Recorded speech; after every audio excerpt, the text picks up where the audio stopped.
Muy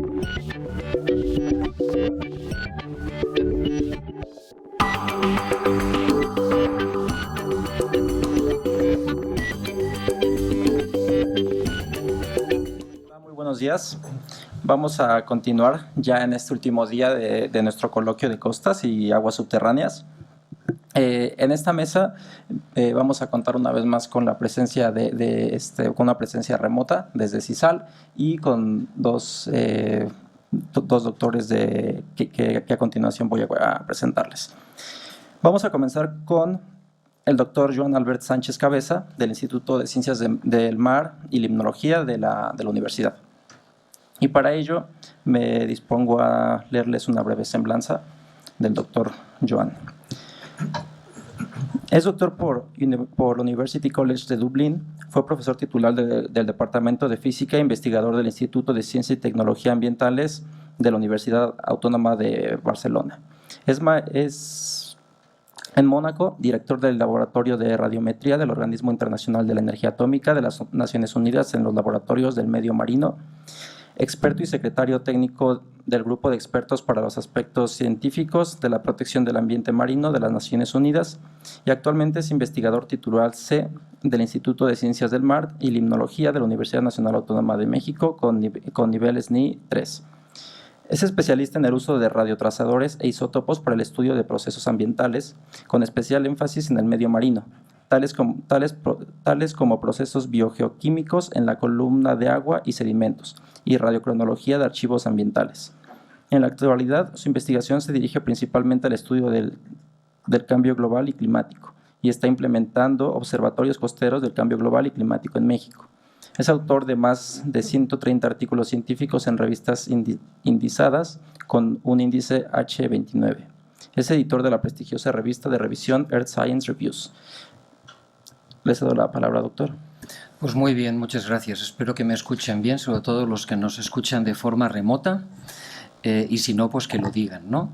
Bueno, yo en este evento con lo que quiero contribuir es con una visión de algunos de los problemas que aquejan a nuestras costas, ¿no? Y la presentación se llama Océanos y Cambio Climático, pero lo primero que voy a decirles es que el cambio climático es una y solo una de las múltiples manifestaciones de lo que llamamos cambio global. Cambio global es esa transformación del planeta que hace que nuestro planeta de noche ya no sea oscuro, sino que esté iluminado, que veamos basura absolutamente en todos los lugares. Voy a volver a ese tema, pero la razón de ese cambio global es clara y es tan evidente que mucha gente no lo entiende o lo olvida.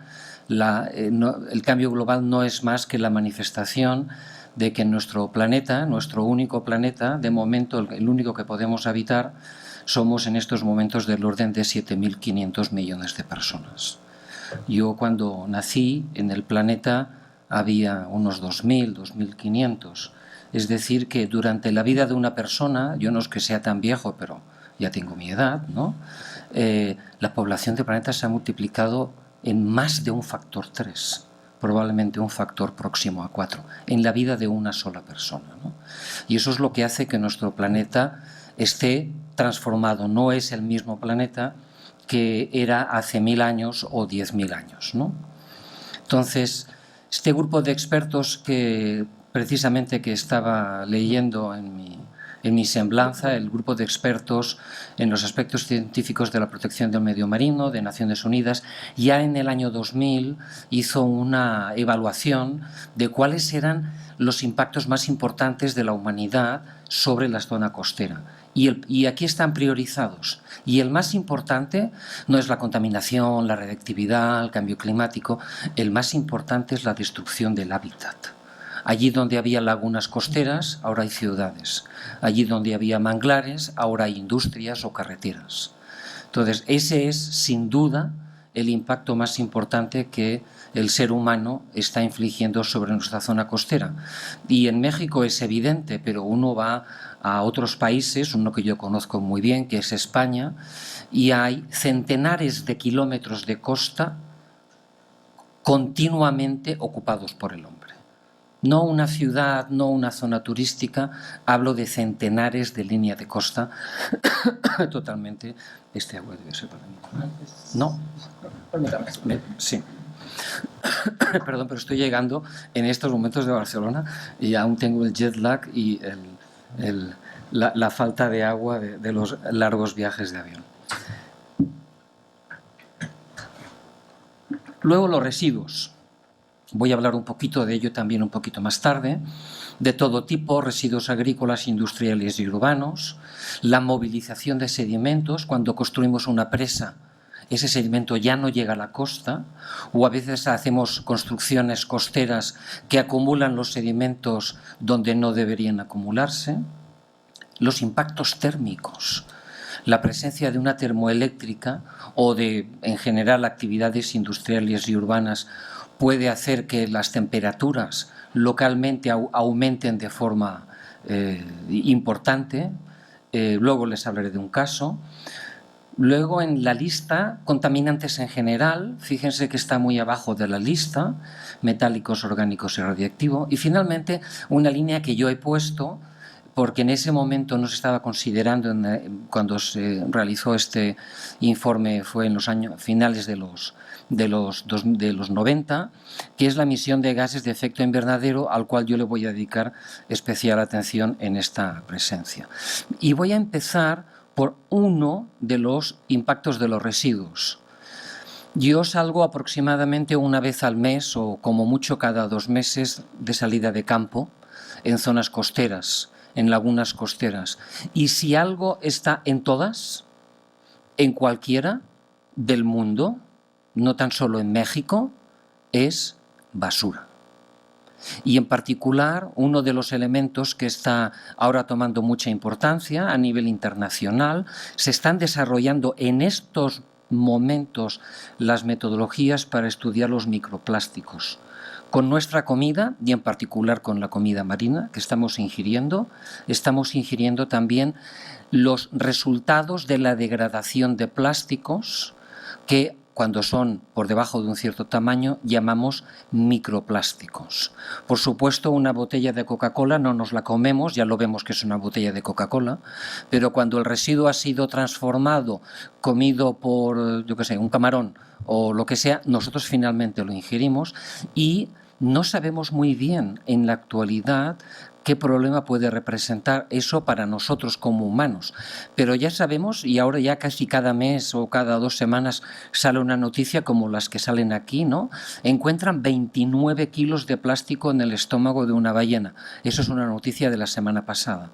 Hace aproximadamente un mes, en Malasia, si no recuerdo mal, ballena muere con 6 kilos de plástico en el estómago. Hallaron botellas y bolsas de plástico, sandalias de un saco con más de 1000 fragmentos de cuerda en el estómago del animal. Bueno, realmente tenemos que empezar a prestar atención a eso. El tema de la basura en general en la zona costera es en algunos lugares realmente dramático. Y si nosotros vamos de turistas a la costa y vemos que la playa está limpia, es que de madrugada ha pasado un tractor o una serie de personas recogiendo el plástico para que no lo veamos. Con lo cual también han hecho otro impacto, que es condensar, aplanar, dar mayor densidad al sedimento y hacer que pierda parte de sus propiedades. Bueno, dentro de mis actividades en la UNAM puse en marcha desde el año 2012 un proyecto que se llama Impactos del Cambio Global y Climático en Zonas Costeras de México, que se ha convertido en la actualidad en otro proyecto que se llama Observatorios Costeros del Cambio Global y Climático, en el cual lo que pretendemos es responder a muchas inquietudes. En México hay mucha inquietud sobre el cambio climático. Yo cuando tomo el taxi al aeropuerto, si me pregunta el taxista a qué me dedico y le digo que me dedico al cambio climático, ya tenemos conversación para todo el trayecto.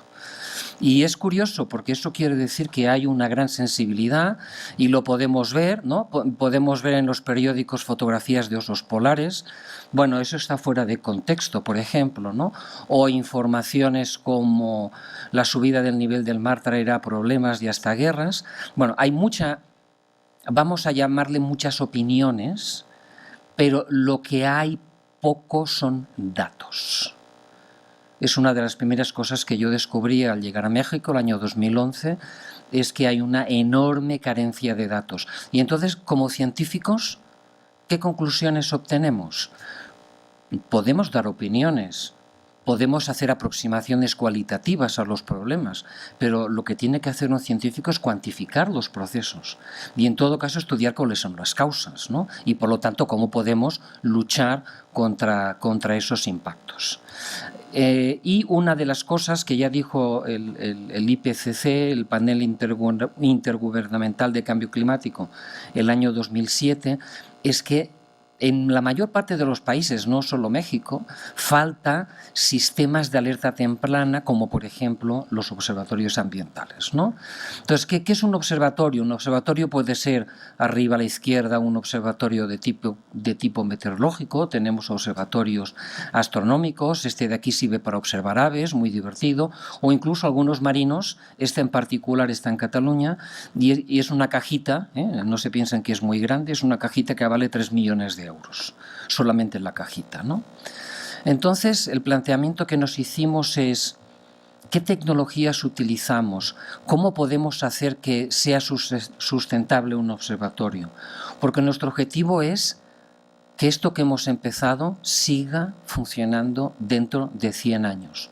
Por supuesto, yo no estaré aquí, ni ninguno de los que estamos aquí, probablemente, no lo sabemos, ¿no?, de qué pasará dentro de 100 años, ¿no? Pero realmente sí es importante disponer de tecnología satelital, de grandes observatorios, de boyas oceanográficas, pero para que nuestros observatorios realmente sigan funcionando y produciendo datos dentro de 100 años, necesitamos una tecnología barata. Aquí tenemos una serie de sondas oceanográficas. Esta mide temperatura, no sé si ven aquí el puntito, sí. Vale $125. Esta es más cara, es una sonda de oxígeno, vale $1.000.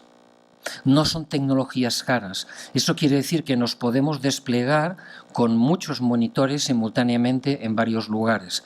¿Y en qué lugares nos vamos a poner para que esto funcione? Aquí tienen la Unidad Académica de Mazatlán, que es una unidad del Instituto de Ciencias del Mar de esta universidad y que está al lado, está aquí, del estero de Urías, que es una laguna costera de la cual voy a hablar un poquito a continuación. ¿Qué ventaja tiene? Que yo cruzo la calle y ya estoy en el observatorio. Eso quiere decir que la logística es fácil salir cada mes. Si el observatorio estuviera en la Antártida sería un poco más difícil y desde luego mucho más caro. Y eso nos va a permitir y nos ha permitido disponer de series de datos que ya están empezando a decir cosas importantes. Entonces tenemos un observatorio en la Unidad Académica de Mazatlán, otro observatorio en la Unidad Académica de Puerto Morelos, que está en el Caribe. Bueno, la de Mazatlán está en el Pacífico, por supuesto. Y luego tenemos de hecho no es una unidad académica, perdón, le llamamos la Estación del Carmen, que está de hecho en la Laguna de Términos. Y ahí desarrollamos toda una serie de actividades. La más importante la pueden ver en esta fotografía abajo a la izquierda, que es implementar sondas que están midiendo cada 30 minutos. Dentro de 10 minutos habrá del orden de 30 a 40 sondas en las costas mexicanas que nos darán un dato de una serie de parámetros. También trabajamos en temas sedimentarios. Este es un estudio de nivel del mar que realizamos en Mazatlán y también estamos trabajando en otro tipo de cosas como son los registros que se obtienen en los corales, ¿no? Es un trabajo que estamos desarrollando ahora. Entonces, todo esto para darles una pincelada desde el punto de vista estrictamente hablando del cambio climático, dónde están y cuáles son realmente los problemas. Y el primer problema es el calentamiento. Las aguas costeras de México se están calentando. El planeta se está calentando, ya en el último siglo se ha calentado del orden de 1,5 grados, pero bueno, depende de los números. Vamos a decirle del orden de 1 grado, desde mediados del siglo XIX hasta la actualidad, y el ritmo de calentamiento global debería ser del orden de 0,1-0,2 grados por década. Bien, en el Observatorio de Mazatlán ya tenemos una serie larga, gracias a gente que ya empezó a realizar estas medidas no hace mucho tiempo, y ya estamos observando un calentamiento mucho más rápido. Esto ya se ha observado también en el Mediterráneo, pero por primera vez en México, que el calentamiento de la zona costera, al menos de esta zona costera, no tenemos aún series de datos suficientemente largas en otras zonas costeras, es del orden de medio grado por década. Eso quiere decir que el calentamiento es 2 o 3 veces superior al calentamiento global. No es el único sitio, en el Ártico también está ocurriendo, en el Mediterráneo también está ocurriendo. Pero ahora ya sabemos que al menos el Pacífico norte mexicano está viendo esto. ¿Y esto qué es importante? Nos servirá para bañarnos mejor en la playa, ¿no? El agua estará más calentita, todo el mundo más contento, ¿no? Pero no los peces, no los organismos. Los organismos tienen unos márgenes de tolerancia y en el momento que ese margen de tolerancia se supera, el organismo, si puede, se va, normalmente hacia el norte o hacia aguas más profundas, o sencillamente muere y desaparece de la zona donde estamos estudiando. Bueno, voy a dejar el niño por si a alguien le interesa, podemos hablar un poquito del niño más adelante. Otro es el nivel del mar. De hecho, esta es una de las evidencias del cambio climático más importante. El nivel del mar desde principios del siglo XX está aumentando a una tasa que es del orden de 3 veces superior a lo que debería ser. En la actualidad el nivel del mar en todo el mundo está subiendo a unos 3-4 milímetros por año. Y esos 3-4 milímetros por año quiere decir centímetros por década. Les puede parecer una nimiedad, porque las olas registran más que eso, pero eso quiere decir que en caso de tormenta o incluso en situación normal en zonas muy llanas, por ejemplo, no sé, marismas nacionales, las aguas van a entrar mucho más en el terreno, van a inundar zonas que antes no eran inundables, van a salinizar los acuíferos costeros cada vez van a ser más salados y ese agua subterránea ya no se podrá usar ni para beber ni para regar, ¿no? Entonces el nivel del mar, en casos además del aumento del nivel del mar, también hará que los impactos de los grandes eventos climáticos como huracanes cada vez sean peores, ¿no? Y voy a acabar con 2 temas menos conocidos, un poco más difíciles de explicar. Uno es el de la acidificación marina. Muchos creemos que este va a ser a largo plazo el impacto de cambio climático más importante a nivel de todo el planeta.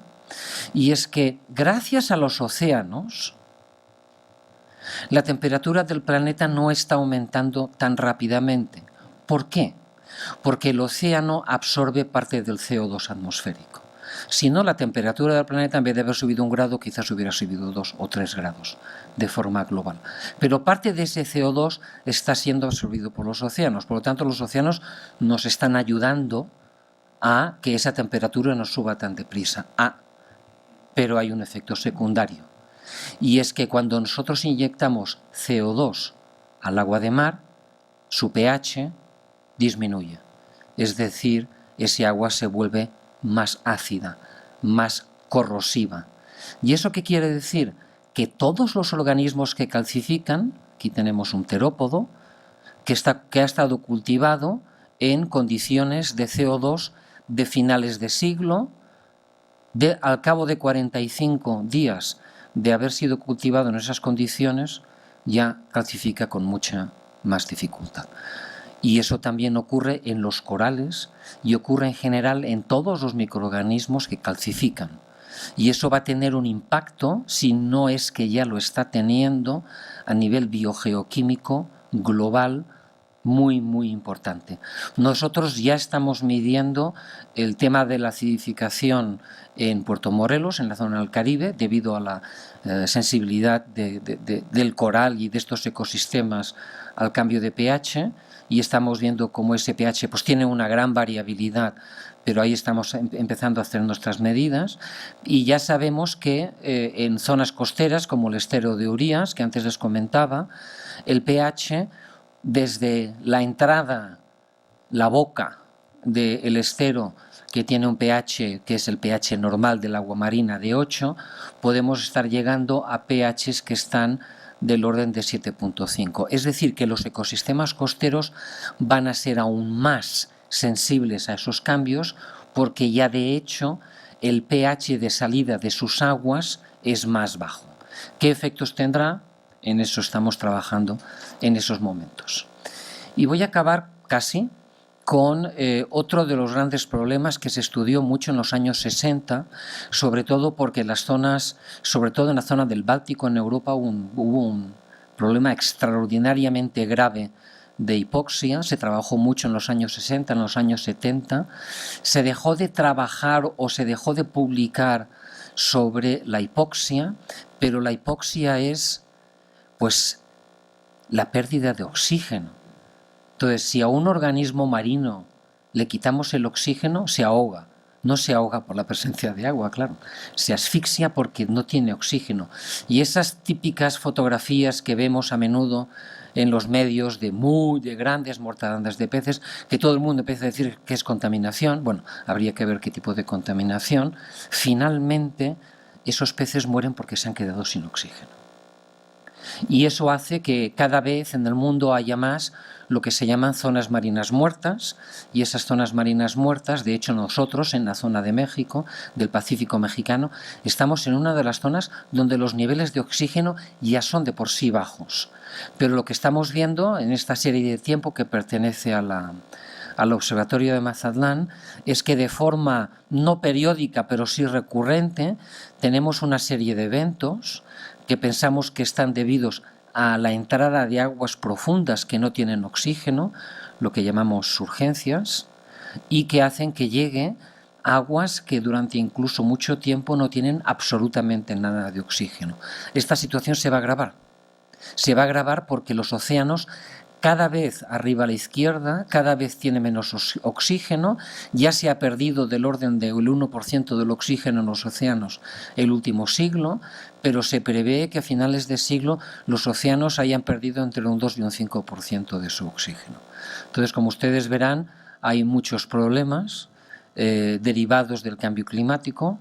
Este es un proyecto en el cual participa muchísima gente, del instituto, también de fuera del instituto, y que nos ha llevado a empezar a poner toda esa información a disposición pública. Todos estos datos están siendo limpiados, tratados y puestos a disposición del público en una base de datos que se llama UNINMAR, dentro de UNINMAR, un proyecto que es el proyecto Tulum. Pues les agradezco mucho su atención y estoy seguro que habrá algunas preguntas y yo estaré encantado de responderlas ahora o en el futuro. Muchas gracias. Muchísimas gracias, doctor. Vamos a continuar con el doctor Alonso Aguilar Ibarra. Él tiene 24 años de experiencia en el análisis de la economía de los recursos naturales y el desarrollo sustentable. Obtuvo el doctorado con mención honorífica en Ciencias Agronómicas por el Instituto Nacional Politécnico de Toulouse, Francia. Actualmente se desempeña como investigador titular en el Instituto de Investigaciones Económicas de la UNAM, en la Unidad de Economía y Medio Ambiente. Es tutor y profesor del posgrado en Economía y de Ciencias de la Sostenibilidad en la UNAM, donde ha impartido las materias Economía de los Recursos Naturales, Economía Ecológica, Economía Ambiental y Microeconomía. Tiene varios capítulos en libros y artículos publicados en revistas arbitradas, tales como Applied Economics Letters, Ecological Indicators, Fisheries Research, Food Policy, Forest Policy and Economics, Journal of Applied Economics, Journal of Risk Research, entre otras. En la UNAM participó en el Comité Académico del Posgrado en Ciencias de la Sostenibilidad de 2015-2016.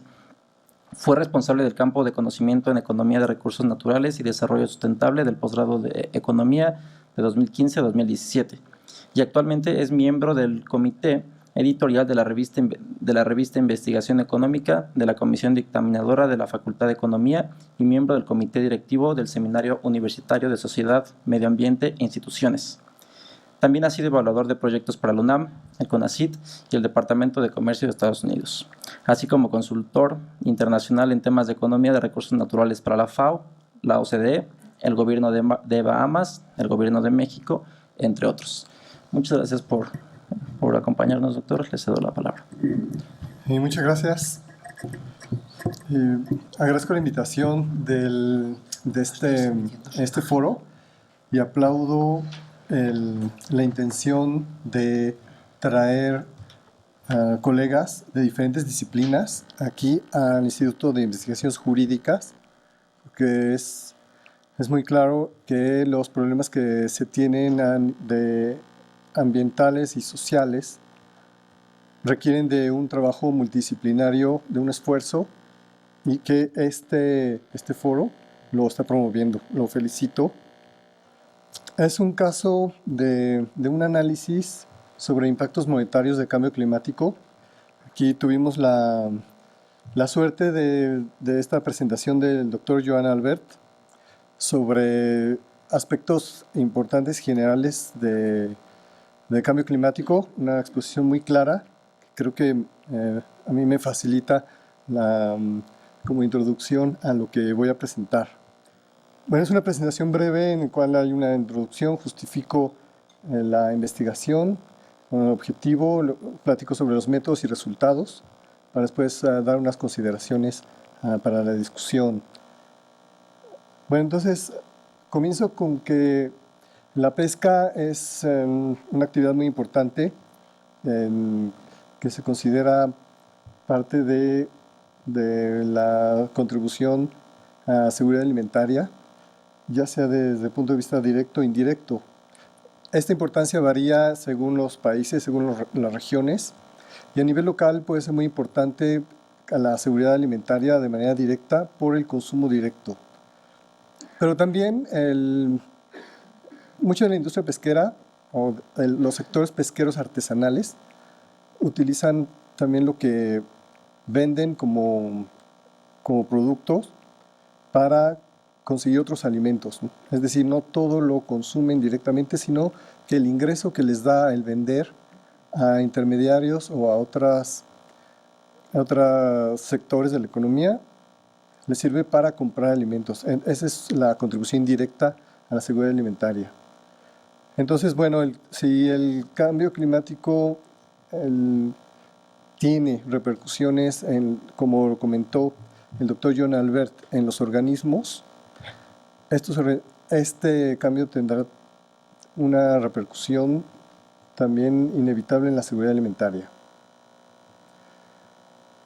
Ahora, estos cambios en la temperatura que son a nivel ambiental general, tanto de atmósfera como en los océanos, esos van a influir en cambios en la distribución y abundancia de los recursos pesqueros, por lo que, siendo un sector económico la pesca, pues tendrá unas repercusiones monetarias. Esto quiere decir que el cambio climático tendrá consecuencias en las pesquerías. Ahora, algo que quiero comentar aquí es que si estas consecuencias del cambio climático van a tener consecuencias, serán magnificadas si hay una mala gestión pesquera en el corto plazo. Es decir, el cambio climático se considera como cambios en el largo plazo, aunque algunos, como nos decía el doctor Joan Albert, no son tan de largo plazo, ya son visibles, pero de todos modos, lo que es importante en la gestión pesquera son las medidas que no permitan la sobreexplotación de las especies en el corto plazo. El problema con el cambio climático, pienso yo, lo pongo aquí a discusión, es que muchas veces se le puede culpar de malas decisiones o de estrategias de gestión territorial o ambiental.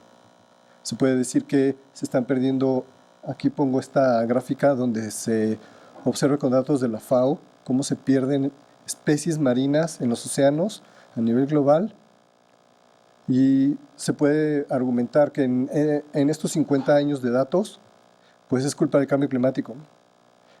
Creo que eso es un error que los científicos, los académicos debemos poner muy claro. El problema de la pérdida de especies, en primer lugar, es la sobreexplotación por la conducta humana de extraer demasiado del medio y acabar con las especies. Y esos mismos humanos, en lugar de tomar la responsabilidad y las acciones de corto plazo, culpan al cambio climático. que es fácil. Y eso creo que también se extiende a muchos sectores de la sociedad o incluso a políticos y a la opinión pública. Es pensar cambio climático. Un breve paréntesis, las inundaciones, por ejemplo, en Ciudad de México también se habla del cambio climático. Y el problema es el cambio de uso de suelo, el pavimentar. En fin, bueno, eso es algo que debe quedar claro en este tipo de foros.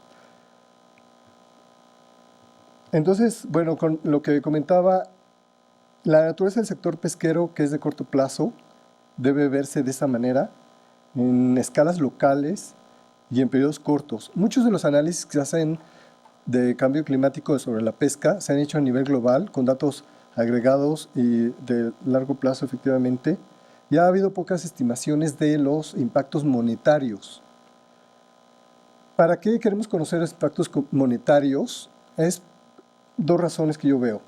Uno es darle una magnitud al problema. Cuando lo vemos en términos de pesos y centavos, podemos ver cuál es la magnitud comparada con, por ejemplo, presupuestos que se dan a ciertas instituciones o los costos que requiere la adaptación a estos cambios inevitables y los que hay que asumir en el futuro. Unos datos breves sobre México y la pesca es que es uno de los grandes productores a nivel mundial, México, en términos de volumen de productos pesqueros. Y bueno, se ha clasificado, según la literatura, como una exposición a cambio climático moderada y una vulnerabilidad moderada, y que en contraste hay una alta sensibilidad cuando hablamos de pesquerías vinculadas a los arrecifes. El doctor Joan Albert ya comentó algo de los problemas que sufren los arrecifes de coral por la acidificación, por ejemplo. Y bueno, la estimación que hay para el 2050 en la pesca en México es que habrá una disminución de entre 4 y 5% de producción debido solo al cambio climático en la pesca mexicana de aquí al 2050. El objetivo de este trabajo entonces fue estimar este impacto monetario para 2 pesquerías costeras en específico. Ya lo comentó el doctor Joan Albert también, la costa es altamente vulnerable y es de lo que se ha hablado aquí en este foro en estos días, la vulnerabilidad que tienen las costas al cambio climático. Entonces utilizamos datos de las entidades costeras de nuestro país para 2 pesquerías, la de camarón y de sardinas. De las variables que utilizamos para un modelo, que voy a comentar en un momento, es la producción, el volumen extraído de las pesquerías y otras variables que implican el número de barcos, el empleo que hay en el sector, financiamientos, precios y también temperaturas, precipitaciones, así como considerando los fenómenos moderados o fuertes ya sea de lo que llamamos niño o niña. Utilizamos entonces estos datos en panel para el sector pesquero mexicano, una serie de tiempo que va del 1990 a 2009, y utilizamos los resultados del modelo para generar unos escenarios. Ahora, ¿qué es esto del modelo de panel dinámico? Nosotros hacemos datos para las entidades costeras, aquí las tenemos, tenemos por ejemplo Baja California Sur, Sonora, Sinaloa, etcétera, hasta Quintana Roo, las costeras. Es la producción que hay tanto de camarón como de sardina. Tenemos también los barcos para cada entidad y así sucesivamente para las otras variables. Ahí tenemos esta tablita de datos. Vamos a tomar esta tabla de datos así y la vamos a acostar y la vamos a poner así sobre la mesa. Ahí la tenemos. Esos es, digamos, los datos para el 1990, pero también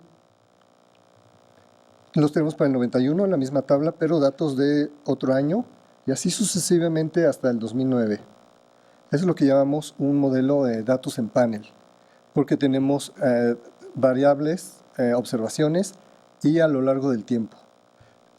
Con este modelo estimamos estos cambios que hay, si había cambios o no en estas pesquerías con respecto a las variables que mencioné.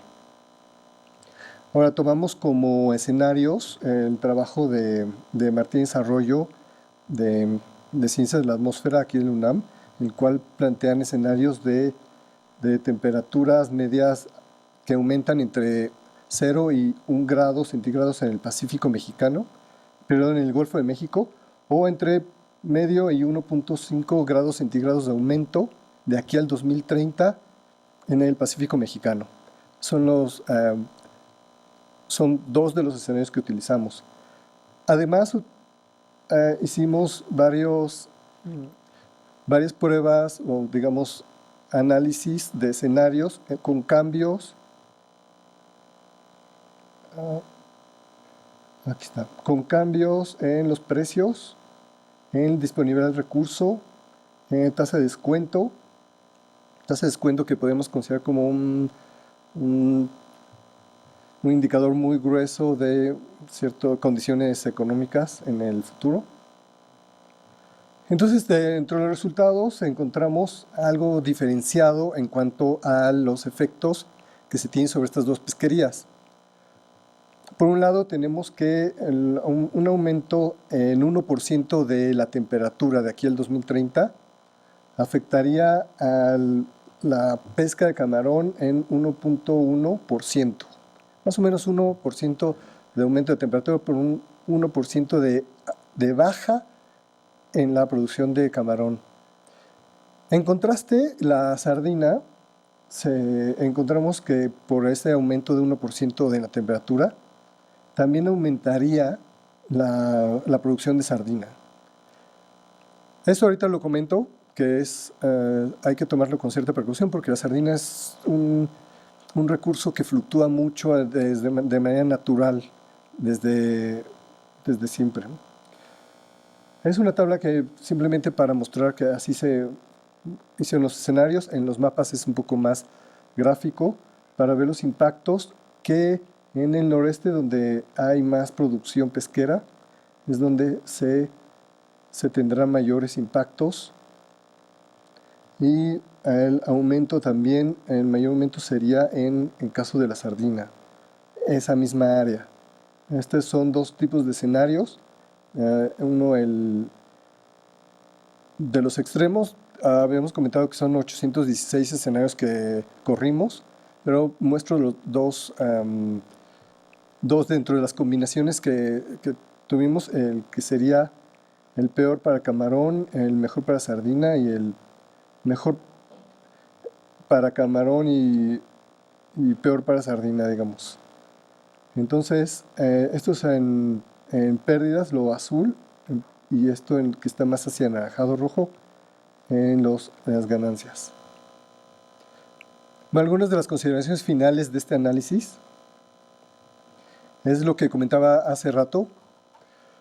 Las pesquerías que tienen problemas de sobreexplotación son, en primer lugar, por las decisiones de corto plazo, por la mala o ausencia gestión pesquera que hay, y no es por el cambio climático per se.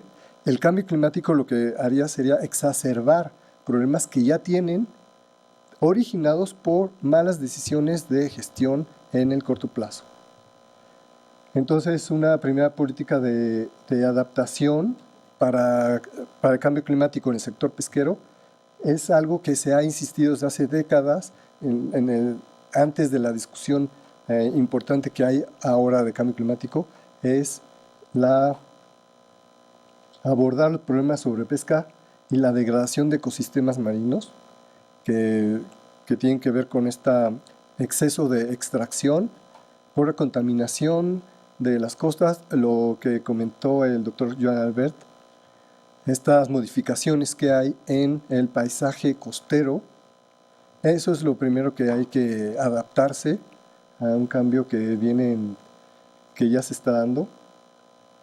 Y bueno, lo que comentaba sobre las sardinas, que si decimos, bueno, si según el modelo, según los datos, a un aumento de temperatura puede beneficiar el aumento en la producción de sardina, hay que tomarlo con cautela porque son recursos que fluctúan mucho y que tal vez el régimen de temperatura donde se tomó los datos era favorable y eso se refleja en el resultado.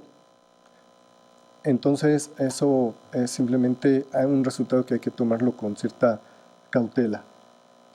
No hay acciones específicas de adaptación al cambio climático en el sector pesquero mexicano. Así, específicas no las hay. Y bueno, aquí se requiere más investigación. Bueno, esto siempre lo decimos los académicos para justificar nuestro trabajo y nuestras solicitudes de financiamientos, pero creo que de todos modos la ciencia se construye así, hay que seguir investigando, no hay que darse por vencidos. Y bueno, aquí estamos presentando esta primera aproximación de impactos monetarios para México, y lo que queremos también compartirles es que esto se publicó en un artículo que es de acceso libre, es gratuito el texto, y no nada más el texto, vienen también los datos, toda la base de datos la incluimos, está en hojas de cálculo, y aparte los cálculos, cómo se generan los escenarios, que son muchas hojas de Excel, pero en la primera lo que hicimos fue tratar de ponerle de manera lo más didáctica posible unos señalamientos de cómo se calcularon para poder que sea replicable, sea transparente, sea abierto, todos los datos y procedimientos que hicimos. Observaciones y comentarios siempre serán bienvenidos. Y bueno, siempre hay equipos atrás a quien agradecer que nos ayudaron a procesar información, a revisar, a comentar y a financiar esta investigación. Muchísimas gracias.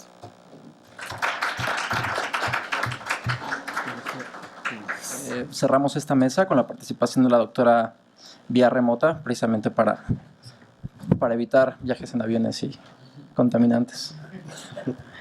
Bueno, la doctora Laura Vidal tiene 25 años de experiencia profesional como bióloga y el manejo de recursos naturales costeros. Realizó estudios de maestría en la Universidad de British Columbia en Canadá y de doctorado en el Centro de Investigación y Estudios Avanzados CINVESTAV de Mérida. Ha sido profesora de nivel medio, superior y posgrado en programas de biología, manejo de recursos naturales, manejo integrado de zonas costeras y ciencias del mar y limnología. Ha trabajado en investigación dentro de las disciplinas de zoología, manejo de pesquerías, modelación de ecosistemas marinos y aspectos de gestión ambiental de recursos naturales.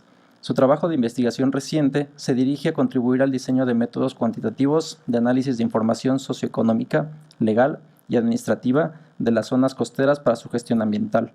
La doctora Vidal ha trabajado en instituciones privadas y gubernamentales nacionales e internacionales, realizando labores de investigación y docencia.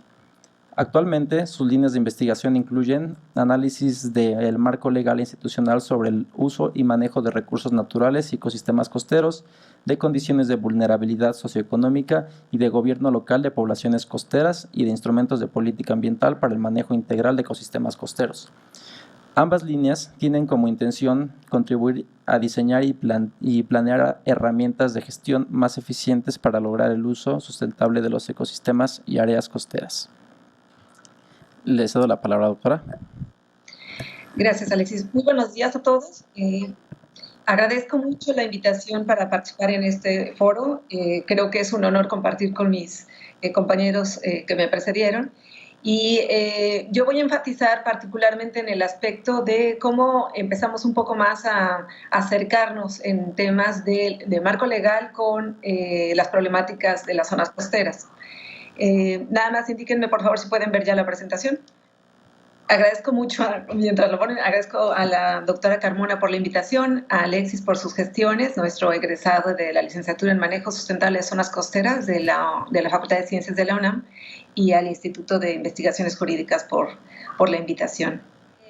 Como les comentaba en la reseña, mi intención ha sido desde el área de la investigación biológica, ecológica, de aspectos socioeconómicos, ir construyendo algunas capacidades también para desarrollar indicadores sobre la gobernanza para el manejo de zonas costeras.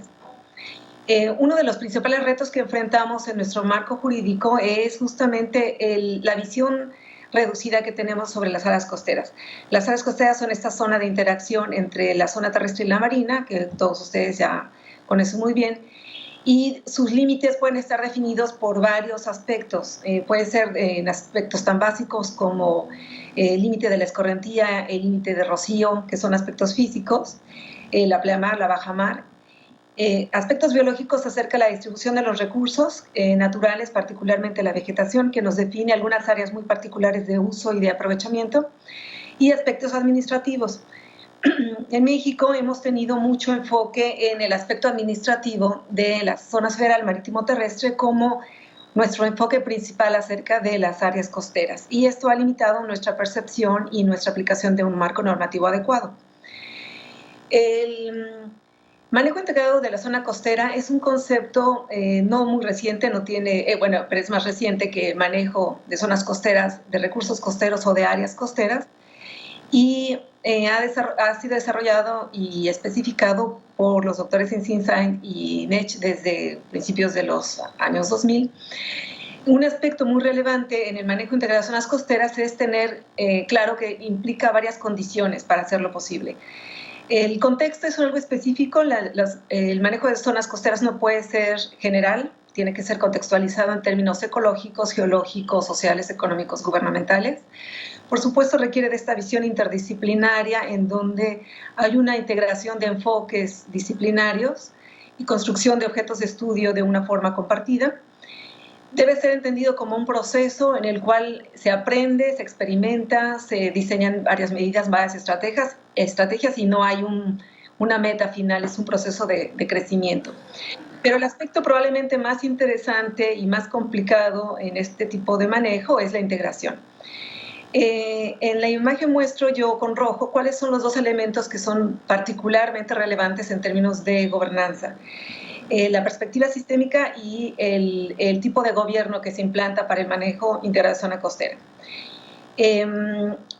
Estos elementos en el manejo integral de zona costera son absolutamente relevantes para cualquier análisis de resiliencia de una zona costera y de los elementos y procesos que están inmersos en ella. Voy a enfocarme en estos dos conceptos de perspectiva sistémica y de gobierno y voy a dar un ejemplo de cada uno que considero que es relevante en términos de los patrones de crecimiento y desarrollo que actualmente tiene nuestro país.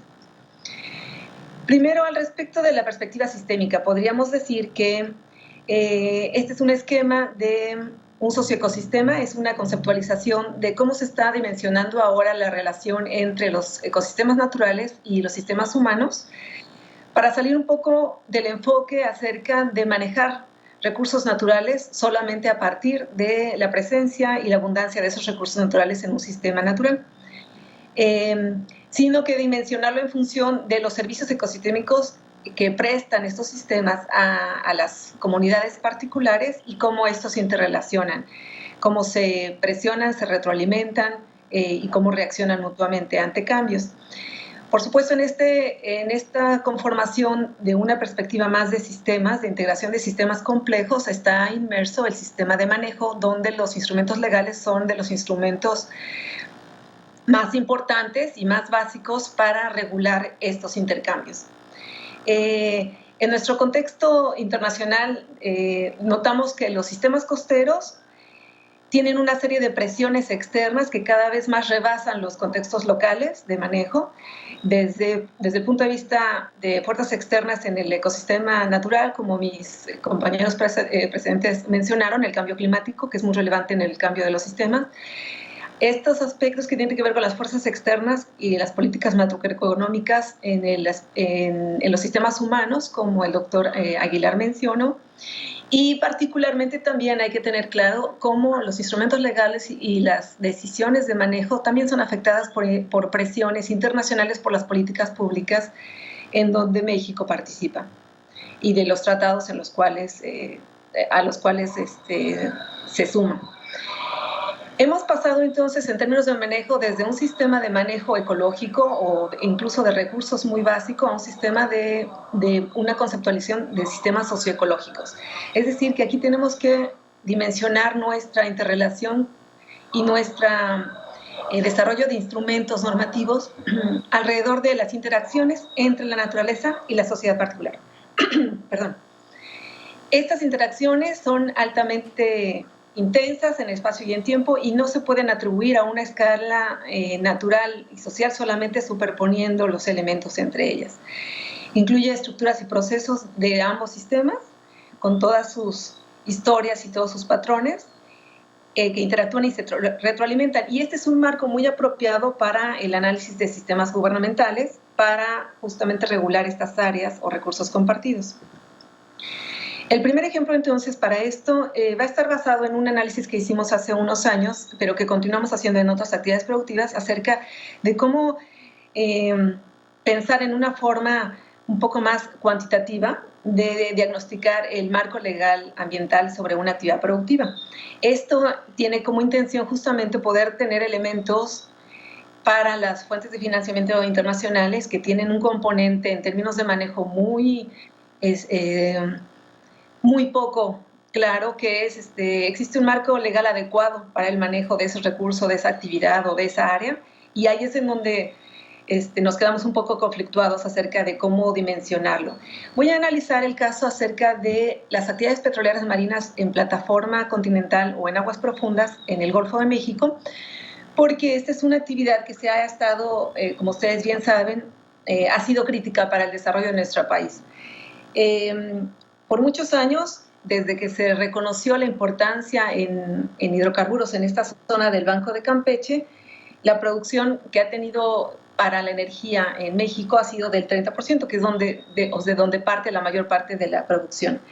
Y tradicionalmente, desde que se encontró Cantarell y Cumalop, Zapal, son estas áreas que están de 30 a 200 metros de profundidad, pues teníamos una extracción petrolera muy abundante y muy poco costosa.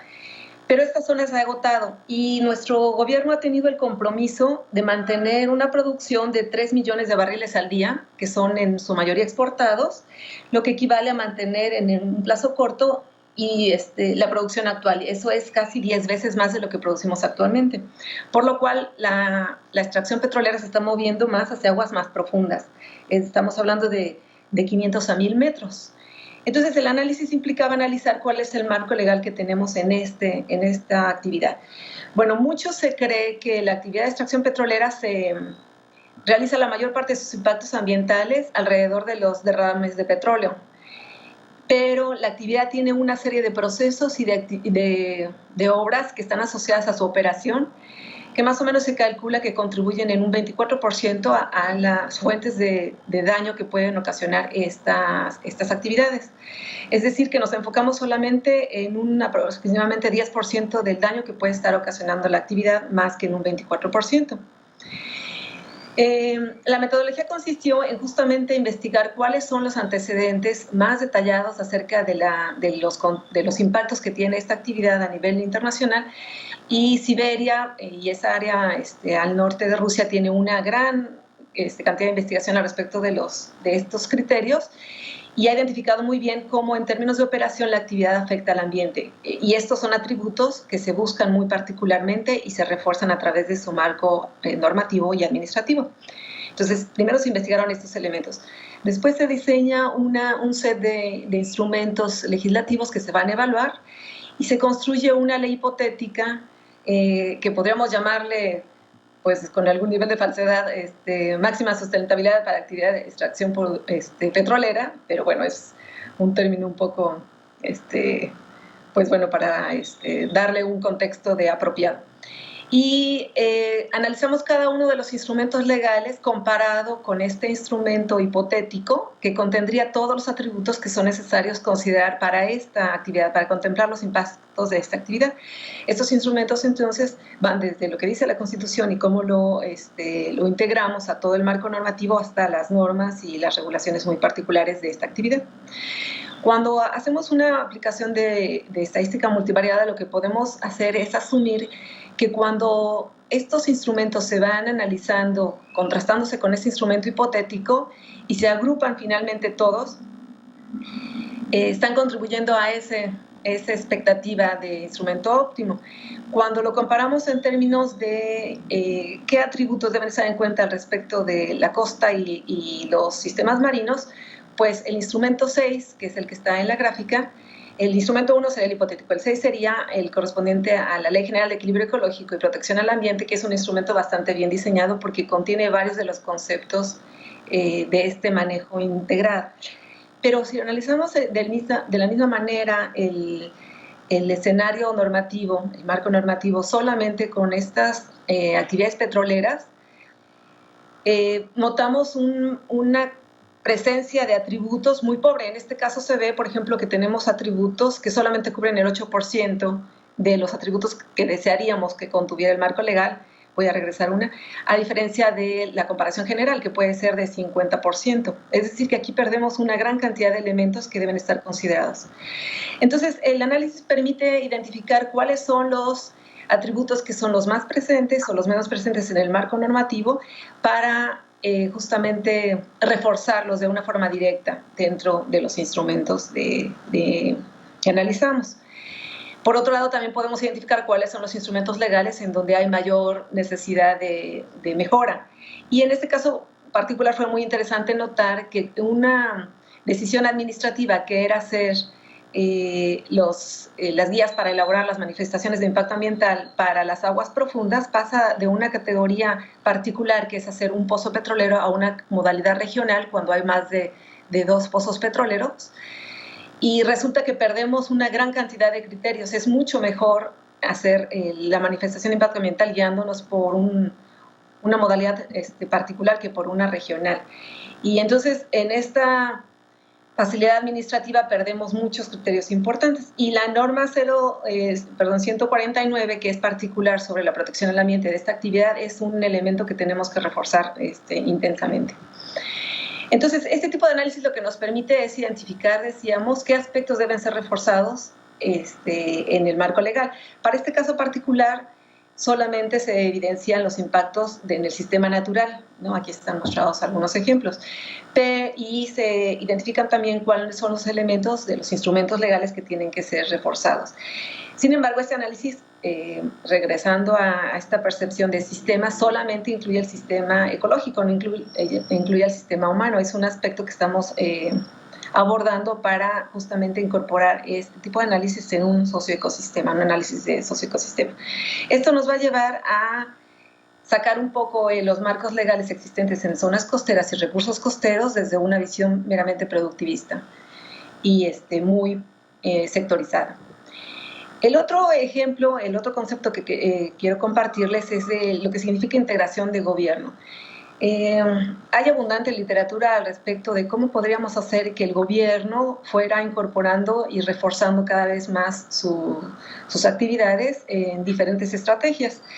El concepto probablemente más reciente es el de policentrismo, y ahora voy a hablar de ese.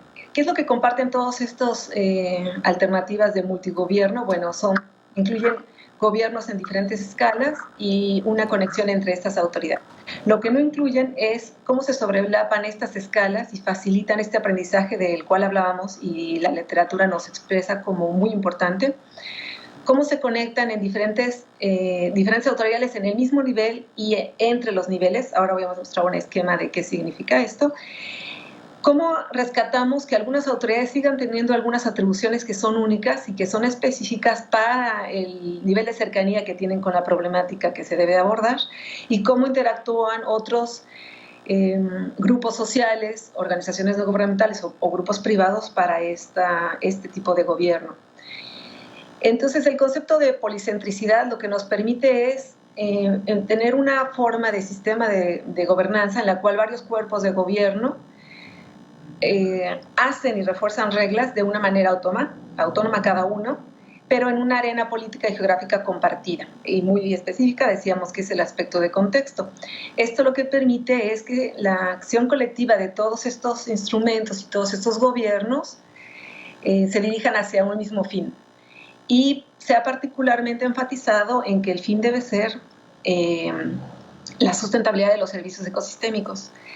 Entonces, las autoridades deben de tener un nivel de interacción entre ellas y con la sociedad que permita la interacción en la misma escala, que sería de una forma horizontal, y de manera anidada en una forma vertical. Entonces, podríamos decir que la primera capa del esquema sería la capa inferior pues sería el nivel de gobierno federal, o luego el estatal, o luego el municipal, o de acuerdo a cómo estén diseñadas, pero deben de tener un nivel de interacción. ¿Cómo podemos evaluar este concepto en términos del manejo costero? Bueno, ahora lo voy a mencionar. ¿Qué ventajas tendría este nivel de gobierno, este tipo de gobierno? Bueno, justamente favorece las oportunidades de experimentación y aprendizaje.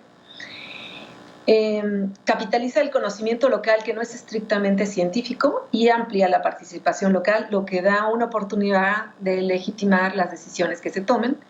Crea estas alternativas modulares en términos de qué es lo que le compete a cada autoridad y dónde están las áreas de oportunidad de desarrollo de cada una.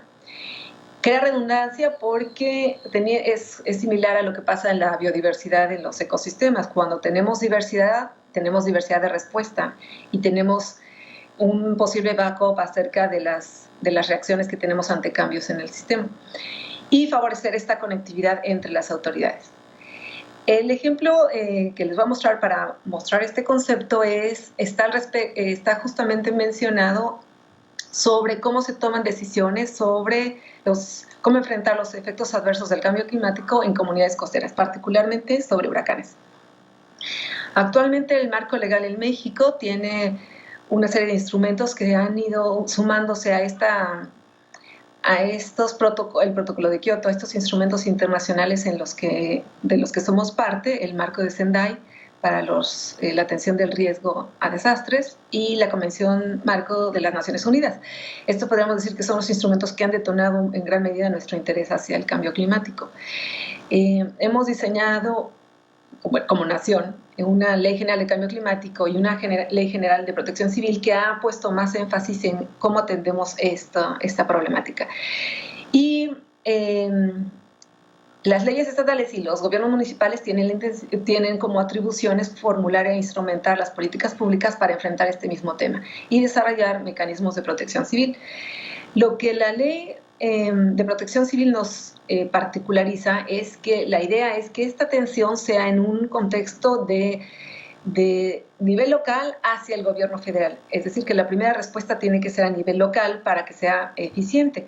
Por el otro lado, del lado izquierdo de la imagen, estos elementos de gestión que tienen que ver con la planeación cobijan y dan respaldo al marco normativo. Cuando analizamos este tema de riesgo en la zona costera, que es uno de los temas más relevantes para la zona costera, además de los que el doctor Joan Albert menciona y el doctor Alfonso mencionan, justamente tiene que ver con cómo enfrentamos estas condiciones de riesgo. Decíamos que para este caso la amenaza sería un huracán, que es el factor externo que tiene la probabilidad de causar un daño, y este generalmente es vinculado a la información que tenemos a nivel federal. ¿De qué forma participan los gobiernos locales ante esta condición de riesgo? Bueno, haciendo clara y explícita el nivel de exposición que tenemos y el nivel de vulnerabilidad. Y particularmente el enfoque es evaluar qué tan preparados estamos en el gobierno municipal, en los gobiernos municipales, para hacer explícita esta exposición y esta vulnerabilidad y disminuir la vulnerabilidad física y la social ante estos eventos. Bueno, se utilizó como caso de análisis lo que pasa en la península de Yucatán, que es una zona que, bueno, no ha tenido huracanes intensos desde hace varios años. El último fue en el 2002. Sin embargo, se tiene previsto que cada 15 a 20 años pudiera haber un evento de una magnitud mayor a un huracán de categoría 5. En la gráfica superior podemos ver que es una zona de mucho tráfico de huracanes. Y estos dos eventos que están mostrados en la imagen han sido realmente de mucho desastre social y económico porque justamente han causado un nivel de inundación y un nivel de daño que la sociedad en algunos casos no ha podido recuperarse.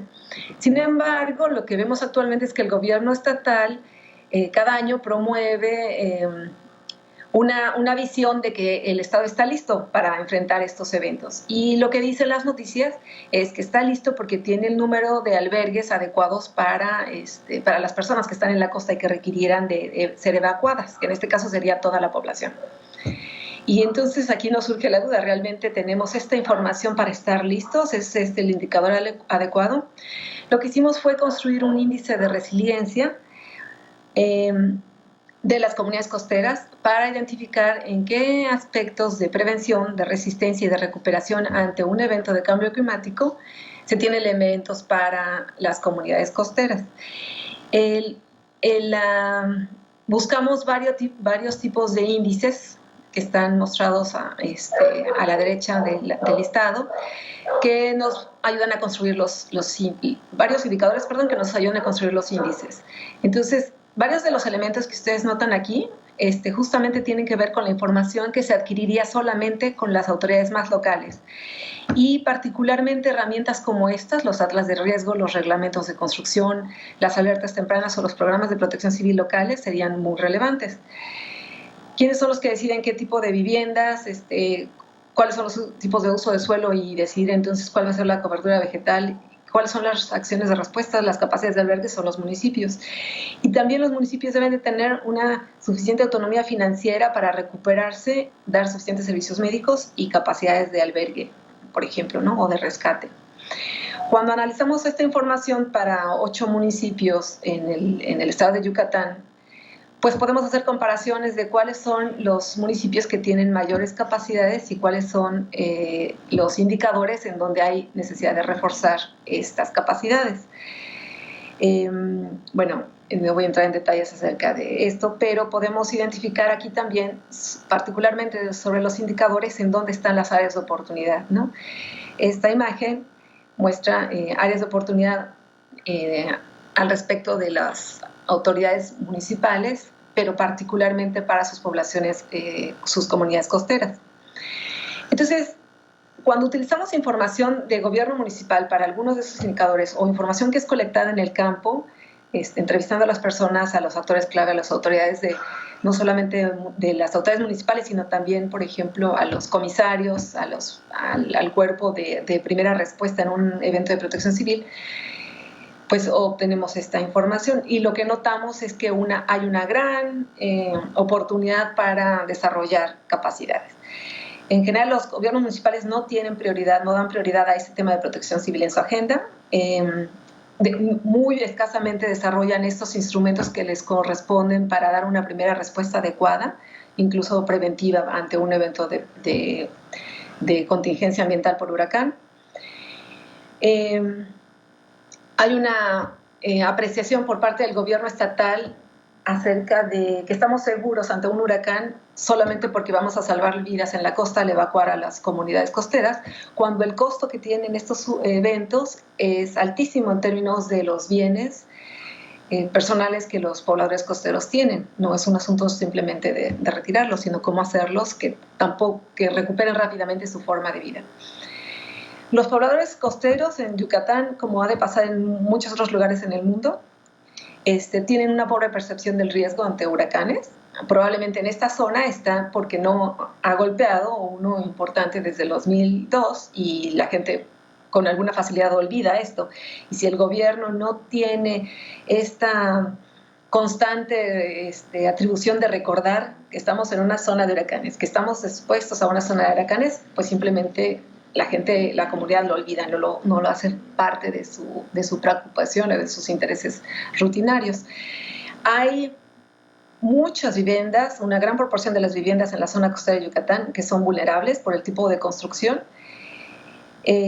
Muchos son de madera, de palma y demás, y entonces esto no va a permitir que resistan ante un huracán, y hay muy pocos medios sociales y económicos para que las comunidades respondan adecuadamente. Toda esta información que es colectada en las comunidades no es reflejada en los indicadores municipales.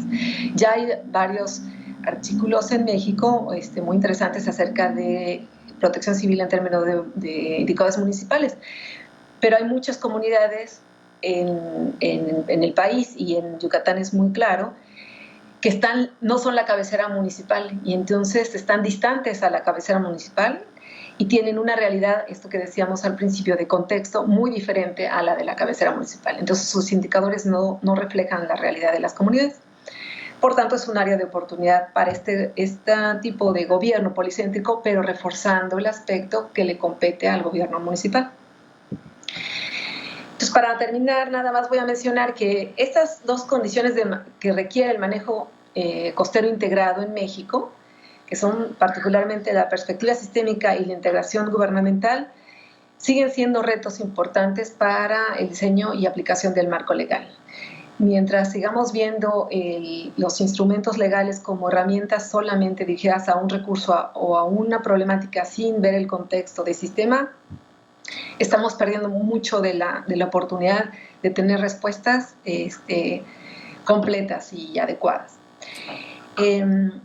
Es necesario avanzar entonces en este cambio de enfoque de los instrumentos legales, en esta visión de sistemas, y no solamente sistemas ecológicos, sino sistemas socioecosistemas, o esta integración de sistemas ecológicos y humanos.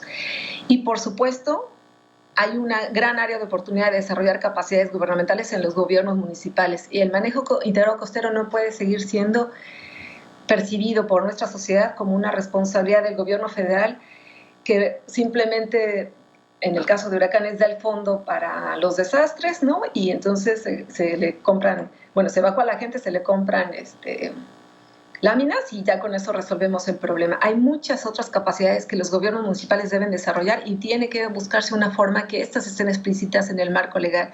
Si no, va a ser todavía un aspecto que solamente van a incluir las autoridades municipales en su agenda cuando tengan el problema encima o cuando o simplemente de carácter de respuesta. Pues es básicamente la visión que yo quería compartirles. Esta es una intención de justamente poder acercar la investigación que se genera, tanta investigación que se genera acerca de procesos, de estructuras, de interrelaciones entre los dos sistemas al marco jurídico, para que también pudiéramos contar con alguna forma un poco más objetiva de evaluar nuestro grado de avance. Y así como podemos decir que un área es segura, ¿no?, porque su cobertura vegetal es adecuada, es suficiente, es densa además, o un ecosistema es más robusto porque tiene características de biodiversidad, etc. Lo mismo podríamos decir para un marco legal, y en eso tenemos una amplia área de oportunidad de interrelación entre disciplinas. Pues eso sería todo. Muchas gracias. Estoy abierta a preguntas. Muchísimas gracias, doctora. Vamos a pasar a una sesión de preguntas y respuestas. No sé si alguien quiera participar. Gracias a los tres expositores por sus ponencias. Soy Eric Velasco, próximo integrante del nuevo CONACYT, CONACHE. Y mi pregunta es respecto a los datos, a la información que estamos usando para hacer proyecciones, evaluaciones, aplicar y desarrollar modelos. Durante estos 3 días hemos visto que no podemos legislar porque no tenemos conocimiento básico, no sabemos cuántas islas hay, no sabemos con cuántos pozos contamos, etcétera. En este contexto, ¿qué tan válido es usar modelos como los que nos presentaron? ¿Qué tan representativo es contar solamente con 3 estaciones de monitoreo? Claro, nos gustaría tener 500, 800, pero ¿qué tanto realmente podemos contribuir con datos puntuales? Y en algunos casos, ¿cuál es la calidad de esos datos que estamos usando? ¿Por qué no hablamos de incertidumbres de los modelos? Claro, los modelos nos retan, representan, nos dicen qué tanto entendemos un fenómeno, pero si no contamos con información para validar esos modelos, me pregunto qué tanto podemos creer en sus resultados. Gracias.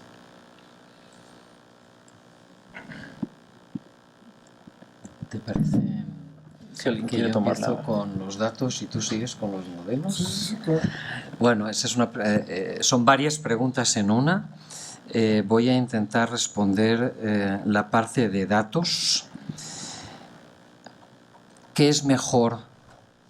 Depende de la pregunta científica. ¿Cuál es el objetivo? Si el objetivo es tener mucha información dispersa en todas las costas de México, por supuesto que la estructura del observatorio tiene que ser muy diferente de lo que estamos haciendo, porque nuestro objetivo no es ese. Nuestro objetivo es tener algunos puntos donde dentro de 100 años alguien diga, pero hubo en Mazatlán un loco, que además era catalán, que empezó a medir y ahora después de 100 años yo tengo la información que me va a ayudar a validar un modelo, desarrollar una legislación, etcétera, etcétera. Es un objetivo diferente. Si se da usted cuenta, el objetivo es muy ambicioso, pero no desde el punto de vista de la extensión, sino desde el punto de vista del tiempo.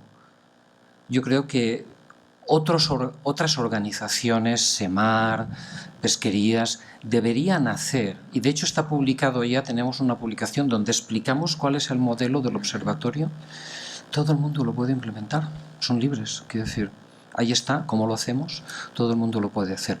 Pero si yo, dentro del marco socioeconómico y sobre todo económico y burocrático de México, me puedo comprometer hasta que yo me jubile, para decirlo de alguna manera, a llevar adelante, son 3 observatorios, no más. Dan muchísimo trabajo, mucho más de lo que parece a simple vista. Y el objetivo es diferente, ¿no? Entonces, las dos visiones son válidas y las 2 visiones yo creo que se tienen que llevar adelante, ¿no? Ha mencionado 2 palabras para mí muy importantes, mucho. Una es calidad y otra es incertidumbre. Bueno, la calidad de los datos que nosotros producimos es altísima. Los datos son filtrados, estudiados, contrastados de muchas maneras. Siempre puede haber algún error, pero nosotros creemos que la calidad del dato que nosotros damos, desde el punto de vista de la serie de tiempo, es muy buena. Y lo tenemos ya, estamos publicando ya algunos de los resultados y la verdad es que creemos que es muy buena y por ahí no tenemos ningún problema. Luego ha mencionado la palabra incertidumbre. Bueno, si yo en algo soy especialista es en cálculo de incertidumbres, es una de mis especialidades. Lo que pasa es que la incertidumbre tiene muchas aristas, ¿no? Y no podemos hablar, y ahora ya doy un salto cualitativo de lo que estaba explicando, porque estaba hablando de modelos y de datos. Bueno, son 2 temas totalmente diferentes, ¿eh? Realmente el tema de modelos, yo puedo dar mi opinión, porque también trabajo con modelos, pero yo de lo que estaba hablando era aquí de datos. La incertidumbre tiene que ver mucho más con la falta de información que con la calidad del dato. La incertidumbre está que cuando uno mide el aumento de temperatura, a lo mejor no se ha dado cuenta de que hay una termoeléctrica dentro del estero, por ejemplo, o que en la pesca no se han tenido en cuenta la captura del bycatch, ¿no?, de ciertas especies que se están capturando. Esas son las fuentes de incertidumbre más grandes, porque esas fuentes de incertidumbre lo que reflejan es ignorancia de información. Y ahí es donde, para mí, como yo me califico cada vez más un científico de datos, ahí es donde los datos son fundamentales. Es decir, no solamente que basemos la legislación en datos científicamente contrastados, es que los haya. Porque en muchos aspectos ni tan siquiera los hay. No sabe usted lo que me cuesta a mí conseguir dinero para mantener un año más el observatorio. Esfuerzos enormes. Y durante un año hemos funcionado sin presupuesto, ¿no? Entonces, realmente esas son las cosas que los gobiernos tienen que empezar a pensar, ¿no? ¿Realmente vale la pena? Realmente cuando yo emito una ley, detrás de la ley hay opiniones, datos cualitativos o realmente datos en los cuales yo realmente puedo fundamentar. Porque ¿qué es lo que está pasando? Que muchas leyes en el mundo, y ahora ya no menciono México, se basan en lo que han medido en el Báltico o los estadounidenses. Entonces no tiene ningún sentido, porque resulta que nuestro entorno es totalmente diferente, ¿no? Entonces el gobierno, los estados, los municipios, los científicos nos tenemos que proponer obtener esa información, datos duros científicamente contrastados. Sobre proyecciones, yo creo que le voy a dejar al doctor Alonso, porque él habla de proyecciones muy interesantes sobre el tema de pesca, y no sé si usted querría tomar la palabra. Claro que sí, gracias. Gracias por la pregunta. Es importante. En estadística hay una serie de dichos. Uno de esos dice, cuando tengo buenos datos, no necesito modelos. Los modelos son una herramienta, es un instrumento. Digamos, este lápiz es una herramienta. Ahora, si yo escribo un poema aquí bellísimo, un dibujo bellísimo, aquí, o todo lo contrario, no es culpa del lápiz, digamos. Pues depende de quién lo usa y cómo lo usa. Entonces, creo que efectivamente es muy importante que haya una responsabilidad en cuanto a cuáles son los tipos de modelos y cómo se utilizan para los contextos que estamos analizando. Hay modelos que se requieren ciertos tipos de datos y cuando no los hay, pues es mejor no utilizarlos. Hay otros. Creo que la diversidad de analítica que hay para analizar diferentes datos es grande y es importante utilizar como deben ser. En el caso del modelo que nosotros utilizamos, hay bueno, ahí está el artículo, lo presento porque es gratis y porque aparte incluye las bases de datos íntegras y aparte los procedimientos ahí están, ¿no? Para que precisamente los datos estén así abiertos y disponibles. También lo comentó el doctor Joan Albert, de esos datos que los tienen públicos. Yo creo que la transparencia es la verdadera revolución o transformación en cualquier institución. Poner esa transparencia para que cualquier error que tengamos, que digamos que es una de las ideas de poner los datos disponibles, si hay errores, si hay mejores interpretaciones, estén disponibles para que esa discusión continúe. Yo creo que la construcción del conocimiento es colectiva y es permanente. Entonces, sí, ir mejorando modelos o enfoques o encontrar nuevos, mejores modelos, refutar incluso resultados ya publicados, creo que es lo que es más sano para la ciencia, que trata de aportar ideas a la gestión pública. Bueno, podemos hablar muchas cosas, pero lo dejo ahí. Tal vez, dejo el moderador. Doctora Vidal, no sé si usted quiera aportar algo respecto a esto.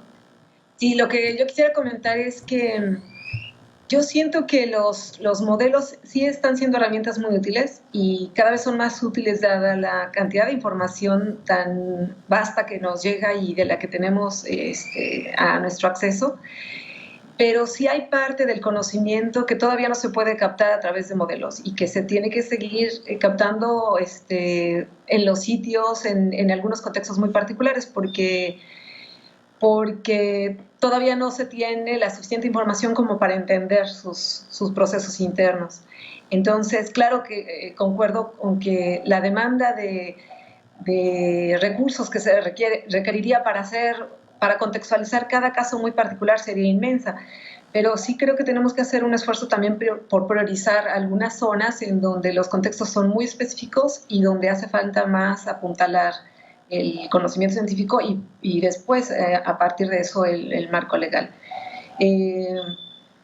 Sí, básicamente querría yo compartir eso. Muchas gracias. ¿Alguien más? ¿Alguna otra pregunta? Doctora, por favor. Bueno, felicitaciones para nosotros en el instituto. Este tipo de aportaciones desde la ciencia dura, que se llama, no tienen idea de lo que nos provoca en el sentido de poder llegar a fundamentar. Tengo que hacer la aclaración que desde el punto de vista jurídico, para llevar a cabo cualquier acción gubernamental, inclusive una acción judicial, o sea, digamos, el acto de autoridad o el acto, resulta que la propia Constitución nos obliga a que fundemos y motivemos. Y el fundamento, pues, es el artículo, pero ¿dónde está la motivación? O sea, y la motivación para nosotros de crear una normatividad en caso de costas y en caso de aguas del subsuelo es precisamente lo que los expertos, lo que los científicos en sus observaciones nos dicen que es lo que está ocurriendo en la realidad, porque uno no puede legislar sin ver la realidad, porque no puede uno generar un deber ser sin conocer al ser, ¿no? Entonces, y el otro día leía por ahí sobre todo una crítica que hacían respecto del manejo de la ciencia objetiva, ¿no? Y sobre todo poniendo en duda el hecho del avance de la psiquiatría en esta situación de manejo de medicamentos, ¿no? Que es la que tiene exclusivamente. Y lo que comentaban era que qué curioso, porque resulta que los medicamentos, en lugar de bajar el nivel de cantidad de individuos con problemas psiquiátricos, resulta que ahora se venden como chochos, ¿verdad? Para cada vez más individuos. O sea, entonces, si uno hiciera ese balance, digamos que entonces, y decía el crítico de esta situación, decía filósofo de la ciencia, decía, creo que tenemos que hacer una distinción, y creo que tiene que ver con esta sesión.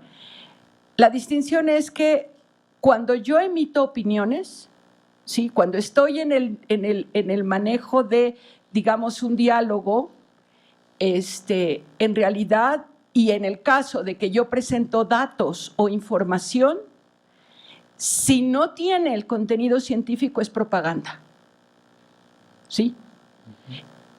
O sea, la difusión de los datos, si esta tiene un sustento científico, entonces yo estoy haciendo ciencia. Pero para hacer ciencia es porque tengo el dato, tengo la hipótesis, tengo las preguntas, estoy manejando un método científico, cualquiera que sea sus tipologías de metodología que pudiéramos manejar. Y claro que en un contexto ecosistémico y de sistemas, de teoría de sistemas, pues estamos hablando también de esta integración. Ahora, lo más interesante es eso, hasta dónde la legislación se va a apoyar en propaganda o se va a apoyar en ciencia. Y si esto es así, entonces creo que ahí es en donde está el manejo de esta interdependencia que tenemos del conocimiento científico de la realidad con métodos adecuados, con la percepción, y entonces entro al punto clave que esta mañana nos metió el cambio climático, y es que conforme al derecho ambiental y conforme a los principios internacionales de un derecho internacional, digamos, global, tenemos un grandioso principio que es el de precautoriedad. El principio de prevención o precautoriedad es: no necesito certeza científica ni datos duros, basta con las personas crean que va a ocurrir para tomar acción. Para tomar acción, ¿por qué? Porque mi seguridad jurídica está en lo que yo percibo de mi inseguridad y de mi vulnerabilidad como persona, porque está en lo que está en juego es mi dignidad como persona, son mis derechos humanos. Si yo percibo que algo me va a hacer daño, basta que esa percepción, el otro se preocupe para que yo no me sienta insegura para ese daño, que es una situación que ha rebasado, y es un principio que está poniendo en entredicho, digamos, todo lo demás. ¿Por qué? Porque ahora yo le puedo ir a motivar al juez de que yo creo que no estoy en el bienestar que me dice el artículo 4 constitucional si mi medio ambiente no es sano. ¿Por qué? Porque si yo le digo es que tengo derecho al medio ambiente sano, me va a mandar un check-up y me va a decir, pues su medio ambiente está sano, pero bueno, su salud ¿cómo está? Y entonces ahí es en donde no lo puedo comprobar. Pero yo puedo decir que si en un momento dado hay mucha contaminación y me empiezan a llorar los ojos, hay algo que me está afectando como persona y que alguien tiene que tomar cartas en el asunto. Y aquí lo interesante de esta situación es precisamente esa necesidad de información. Es dramático en el caso de costas, y ya lo vimos en el caso también de aguas del subsuelo, la falta de información. Y con eso no se pueden tomar decisiones. Pero también cuando no hay información, el problema es que nuestra mente está en alerta sin saber qué hacer. Y eso es lo que precisamente nos impide tomar acciones adecuadas para dar cumplimiento a la legislación. Entonces es muy complejo, pero creo que la única manera en que podemos hacerlo es en esta manera interdisciplinaria. Y bueno, claro, pensar, por ejemplo, en tener por lo menos un sistema de alerta temprana en costas, pero también un sistema de alerta temprana en pozos. Que nos digan qué calidad es el pozo y que no está lleno de arsénico y flúor, como nos dijo ayer el doctor Adrián Ortega, ¿no? Y el caso de las costas, bueno, si sabemos que para el 2002, desde el 2002 y el promedio es 15, 20 años, dije, pues ya pasamos el 17 y el 18, pero entonces dentro de los 5 años en las probabilidades y los estudios me dicen que va a haber, pues hay que fortalecer a los municipios que se nos dice, o a lo mejor el asunto es, ¿tenemos algún esquema para generar reglas más o menos comunes para los municipios costeros, por ejemplo? Creo que ahí es en donde está este debate atrás de esta necesidad de información, ciencia, datos, modelos y sobre todo el deber ser normativo. Y todo esto, que les digo que no es sencillo, aderezado con el principio precautorio. Y ese es el reto científico, jurídico, digamos, a lo que nos tenemos que enfrentar con estos problemas globales. Y pues felicito muchísimo a la mesa. Mil gracias, doctora, y mil gracias, doctores. Gracias.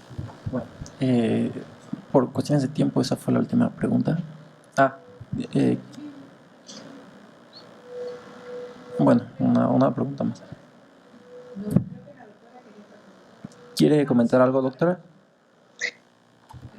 Sí, perdón. Yo nada más quería, doctora, muchas gracias por la invitación. Quería nada más que me aclarara un poco a qué se refiere cuando dice que todo lo que no sea ciencia es propaganda. Particularmente, ¿qué tipo de escenario de información es el que da esa percepción de que no es formal o seria o objetiva la propuesta o el planteamiento? Precisamente el que nada más se basa en opiniones, en donde además, como no tengo la certeza científica, por lo menos haber utilizado alguna forma de manejo de esos datos o haberle dado una metodología, entonces me lleva a que solamente estoy propagando la información. Pero propagar la información no es ciencia, digamos. O sea, estoy dando pues una línea de información.